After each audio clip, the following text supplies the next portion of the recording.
सतनाम श्री वाहिगुरु जी। तन तन तन संत हरनाम सिंह जी रामपुर खेड़े वाले जी की बिरता होए सुगुर पे अरदास कर। बाबा जी ने अपने एक प्रेमी नू आत्मा राही पहुँच के माड़े पासे जान तो बचाउणा। एक समय शाम का वक्त सी। बाबा जी अपने रिहायशी कमरे विच सोधर दा पाठ करके सिमरन कर रहे सन कि बाबा जी का ध्यान अचानक उस प्रेमी वाल गया जो बाबा जी दे काफी नेड़े दा संगती सी। ध्यान विच देखिया कि वह प्रेमी आचरण तो डिगन वास्ते घरों तुर पिया है ते मन विच काम पूर्ति का फुरना काफी प्रबल है। बाबा जी ने सोचा कि जेकर कोई यतन ना किया गया तो हो सकता है कि गुरु वाक अनुसार निमक काम स्वाद कारण कोट दिनस दुख पावे अते यह भैड़ा फुरना जो साकार होने लई शरीर नूं लै तुरिया है। पता नहीं यह इसनूं किस खूह खाते विच सुट देवे। साडी मुहब्बती जो साडा भी फर्ज बनता है कि इसका बचाव करिए।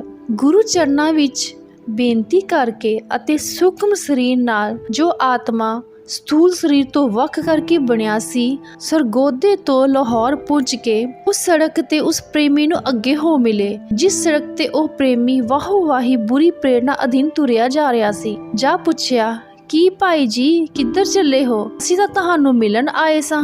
बाबा जी नूं सामने तक वचन सुन के पानी पानी हो गया अते भैड़े फुरने उपर पानी फिर गया। ओ प्रेमी बाबा जी नाल वापस घर टुर पिया। जदों घर दे नज़दीक पुजे तां ओ प्रेमी अगे पिछे तके पर महापुरुख तां अपना फर्ज निभा के वापस अपने पंचभूतक स्थूल शरीर विच सरगोदे आ चुके सन। मन विचों भैड़ा फुरना तां दर्शनां नाल ही निकल चुका सी। हुण तां पछतावा ही मन नूं लानता पा रहा सी। घर आराम कीता ते अगले दिन ही ओ प्रेमी लाहौर तो चल के सरगोदे बाबा जी पास माफी मंगण वास्ते पुजा। बाबा जी ने गुरु सिੱਖਿਆ नूं हिरदे विच दृढ़ करन लई प्रेरणा दित्ती ते कहा कि अगां तो कोई ऐसा भैड़ा संकल्प जेकर बने तां उस वेले ही सतगुर जी नूं हाजर नाजर जान के साडा गुरु सद सुनदा सद वेखदा अंतरजामी है उस अगे अरदास करनी।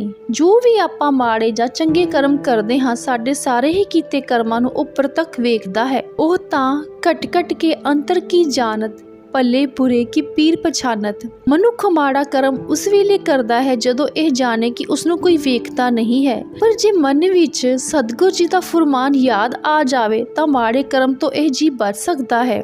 माड़े कर्म मनुख नूं जन्मां दे गेड़ विच पा दिंदे हन। जीव गुरु दर अरदास ही करदा रहे तां सतगुर जी रहम कर दिंदे हन। आपां समर्पित करके सच्चे दिलों कीती अरदास नाल सर्व कारज रास हुंदे हन अते मनुख गुरु दी किरपा दा पात्र बन जांदा है। इसी प्रकार बाबा जी पास यह गुरु उपदेश सुन के उस प्रेमी ने पिछला पछतावा कीता अते अगां तो सावधान हो के गुरु आशे अनुसार चलण लई वचनबंद होया। यह जी एक होर वो घटना इस प्रकार है कि एक गुरमुख परिवार जो बाबा जी दा संगती सी जलंधर मॉडल टाउन विच रहिंदा सी। उन्हां दे 3 बच्चे सन, 2 लड़के अते 1 लड़की। उन्हां ने अपने एक पुचंगी दा विआह इंग्लैंड विच कर दिता। सरदार दे घर दा होण कारण उस बच्चे ने हत्थी बहुता कामकार कीता नहीं सी पर विदेश जाके काफी मेहनत करनी पई। दूसरे घरदियां दे प्यार दी घाट कारण बच्चे दा मन इंग्लैंड च उपराम हो गया ते उसने अपनी माता नूं पत्र पाया कि ओ इस मुल्क विच मेरा मन नहीं लगदा सो मैं जल्दी ही वापस आ रहा हां।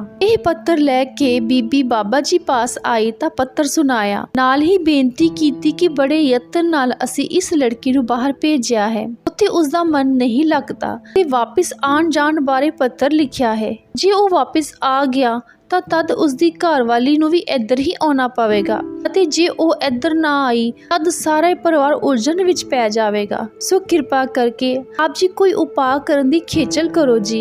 ਬਾਬਾ ਜੀ ਕਹਿਣ ਲੱਗੇ ਬੀਬੀ ਤੁਸੀਂ ਉਦਾਸ ਨਾ ਹੋਵੋ। सतगुरु जी श्री गुरु ग्रंथ साहिब जी चरना विच अरदास बेनती भावना सहित करो क्योंकि सतगुरु जी जागदी जो 10 पातशाहां दे प्रत्यक्ष स्वरूप हन। दूसरे हर रोज अपने नितनेम तो इलावा 5 पाठ जपजी साहिब दे प्रेम नाल करके बच्चे दे नमित अरदास करया करो। सतगुरु जी कृपा करनगे।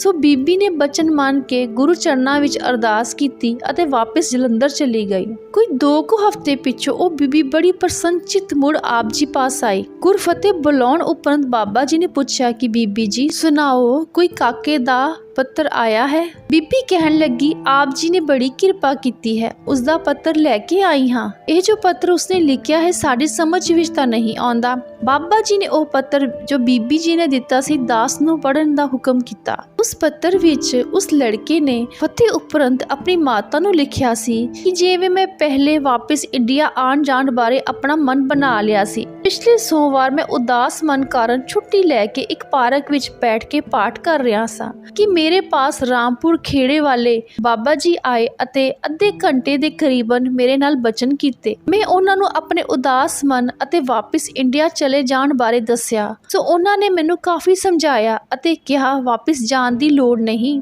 ਜਦ ਮਨ ਉਦਾਸ ਹੋਵੇ ਤਦ ਪਾਠ ਸਿਮਰਨ ਕਰਕੇ ਗੁਰੂ ਚਰਨਾਂ ਵਿੱਚ ਅਰਦਾਸ ਕਰਿਆ ਕਰੋ। ਸੋ ਉਸ ਦਿਨ ਤੋਂ ਮੇਰਾ ਮਨ ਬਿਲਕੁਲ ਠੀਕ ਹੈ। ਮੈਂ ਕੰਮ ਤੇ ਵੀ ਪੂਰਾ ਸਮਾਂ ਜਾਂਦਾ ਹਾਂ ਅਤੇ ਜੋ ਵਾਪਿਸ ਇੰਡੀਆ ਆਉਣ ਬਾਰੇ ਤੁਹਾਨੂੰ ਲਿਖਿਆ ਸੀ ਸੋ ਹੁਣ ਮੈਂ ਫੈਸਲਾ ਬਦਲ ਲਿਆ ਹੈ। ਤੁਸੀਂ ਕਿਸੇ ਕਿਸਮ ਦਾ ਫਿਕਰ ਨਹੀਂ ਕਰਨਾ। ਮੈਂ ਬਾਬਾ ਜੀ ਦੇ ਦਰਸ਼ਨ ਕਰਕੇ ਇੰਨਾ ਪ੍ਰਭਾਵਿਤ ਹੋਇਆ ਹਾਂ ਕਿ ਮੈਂ ਪੁੱਛ ਵੀ ਨਹੀਂ ਸਕਿਆ ਕਿ ਉਹ ਕਿੱਥੇ ਠਹਿਰੇ ਹੋਏ ਹਨ। तो तुसी गुरुद्वारा साहब ਜਾਂ सेवादारों पासों यह पता करके वापसी डाक लिखना कि बाबा जी कित्थे किस पास रह रहे हैं ਅਤੇ ਉਹਨਾਂ ਕਿੰਨਾ ਚਿਰ ਇੰਗਲੈਂਡ ਰਹਿਣਾ ਹੈ। ਇਸ ਤਰ੍ਹਾਂ ਜੋ ਪੱਤਰ ਲਿਖਿਆ ਸੀ ਮੈਂ ਬਾਬਾ ਜੀ ਨੂੰ ਪੜ੍ਹ ਕੇ ਸੁਣਾ ਦਿੱਤਾ। ਪੱਤਰ ਸੁਣ ਕੇ ਬਾਬਾ ਜੀ ਨੇ ਇਹ ਖਤ ਮੇਰੇ ਪਾਸੋਂ ਲੈ ਕੇ ਪਾੜ ਸੁੱਟਿਆ ਤੇ ਬੀਬੀ ਨੂੰ ਹਦਾਇਤ ਕੀਤੀ ਕਿ ਇਹ ਗੱਲ ਅਗਾਂਹ ਕਿਸੇ ਨੂੰ ਨਹੀਂ ਦੱਸਣੀ। ਕਾਕੇ ਨੂੰ ਕਹਿਣਾ ਕਿ ਗੁਰਬਾਣੀ ਦਾ ਪਾਠ ਕਰਿਆ ਕਰੋ ਅਤੇ ਜੋ ਤੁਹਾਨੂੰ ਜਪਜੀ ਸਾਹਿਬ ਦੇ ਪਾਠ ਦੱਸੇ ਹਨ ਉਹ ਵੀ ਜ਼ਰੂਰ ਕਰੀ ਜਾਣੇ ਹਨ। ਬਾਕੀ ਸਾਡੇ ਪ੍ਰਥਾਈ ਕਾਕੇ ਨੂੰ ਕੁਝ ਨਹੀਂ ਲਿਖਣਾ। ਇੰਨੇ ਬਚਨ ਕਰਦੇ ਹੋਏ ਬਾਬਾ ਜੀ ਮੰਜੇ ਤੋਂ ਉੱਠੇ ਅਤੇ ਉਹ ਪੱਤਰ ਜੋ ਪਾੜ ਕੇ ਹੱਥ ਵਿੱਚ ਫੜਿਆ ਸੀ ਚੁੱਲ੍ਹੇ ਦੀ ਬਲਦੀ ਅੱਗ ਵਿੱਚ ਸਾੜ ਦਿੱਤਾ। ਬੀਬੀ ਜੀ ਦੀ ਵਾਪਸ ਜਾਣ ਪਿੱਛੋਂ ਆਪ ਜੀ ਪਾਸ ਖੜੇ ਸੇਵਕ ਨੂੰ ਦੱਸਿਆ ਕਿ ਸਤਿਗੁਰੂ ਜੀ ਦੀ ਕਿਰਪਾ ਕਰਕੇ ਸਾਡੀ ਸੂਰਤ ਆਤਮਾ ਨੂੰ ਇੰਨੀ ਸੁਤੰਤਰਤਾ ਬਖਸ਼ੀ ਹੋਈ ਹੈ ਕਿ ਇੱਥੇ ਬੈਠੇ ਹੀ ਅਸੀਂ ਸਾਰੀ ਦੁਨੀਆ ਵਿੱਚ ਜਿੱਥੇ ਵੀ ਜਾਣਾ ਚਾਹੀਏ ਸੁਖਮ ਸਰੀਰ ਨਾਲ ਚਲੇ ਜਾਈਦਾ ਹੈ। ਦੂਸਰੇ ਨੂੰ ਇਹ ਪਤਾ ਹੀ ਨਹੀਂ ਲੱਗਦਾ ਕਿ ਇਹ ਸਰੀਰ ਸਥੂਲ ਹੈ ਜਾਂ ਸੂਖਮ ਹੈ। ਇਹ ਸਤਿਗੁਰੂ ਜੀ ਦੀ ਸਾਡੇ ਉੱਪਰ ਖਾਸ ਬਖਸ਼ਿਸ਼ ਹੈ। ਸੋ ਇਸ ਪ੍ਰਕਾਰ ਇਹ ਮਹਾਨ ਆਤਮਾ ਇਸ ਸੰਸਾਰ ਵਿੱਚ ਸਰੀਰ ਰਾਹੀਂ ਵੀ ਵਿਚਰਦੀ ਹੈ ਅਤੇ ਜਦੋਂ ਭਜਨ ਸਿਮਰਨ ਵਿੱਚ ਬੈਠਣਾ ਤਾਂ ਸਰੀਰ ਤੋਂ ਸੁਤੰਤਰ ਹੋ ਕੇ ਅਗੰਮੀ ਦੇਸ਼ਾਂ ਦੇ ਰੰਗ ਮਾਣਨੇ ਅਤੇ ਅਨੇਕਾਂ ਪ੍ਰੇਮੀਆਂ ਨੂੰ ਉਹਨਾਂ ਦੇ ਭਲੇ ਹਿੱਤ ਉਹਨਾਂ ਦੀ ਸ਼ਰਧਾ ਭਾਵਨੀ ਅਧੀਨ ਆਰਥਿਕ ਪਰਮਾਰਥਿਕ ਅਗਵਾਈ ਸੁਖਮ ਸਰੀਰ ਰਾਹੀਂ ਦੇ ਹੋਣੀ ਆਪ ਜੀ ਲਈ ਇੱਕ ਮਾਮੂਲੀ ਗੱਲ ਸੀ। ਸਾਧ ਸੰਗਤ ਜੀ, ਮਹਾਂਪੁਰਖਾਂ ਦੇ ਜੀਵਨ ਇਤਿਹਾਸ ਵਿੱਚੋਂ ਇਹੋ ਜਿਹੀਆਂ ਸਾਖੀਆਂ ਸੁਣਨ ਵਾਸਤੇ ਜੋ ਕਿ ਸਾਨੂੰ ਵੀ ਉਪਦੇਸ਼ ਦਿੰਦੀਆਂ ਹਨ, ਰਾਹ ਦਿਖਾਉਂਦੀਆਂ ਹਨ। ਤੁਸੀਂ ਸਾਡਾ ਚੈਨਲ ਲਾਈਕ, ਸਬਸਕ੍ਰਾਈਬ ਤੇ ਸ਼ੇਅਰ ਜ਼ਰੂਰ ਕਰਿਆ ਕਰੋ ਤੇ ਕਮੈਂਟ ਵੀ ਜ਼ਰੂਰ ਕਰਿਆ ਕਰੋ। ਵਾਹਿਗੁਰੂ ਜੀ ਕਾ ਖਾਲਸਾ, ਵਾਹਿਗੁਰੂ ਜੀ ਕੀ ਫਤਿਹ।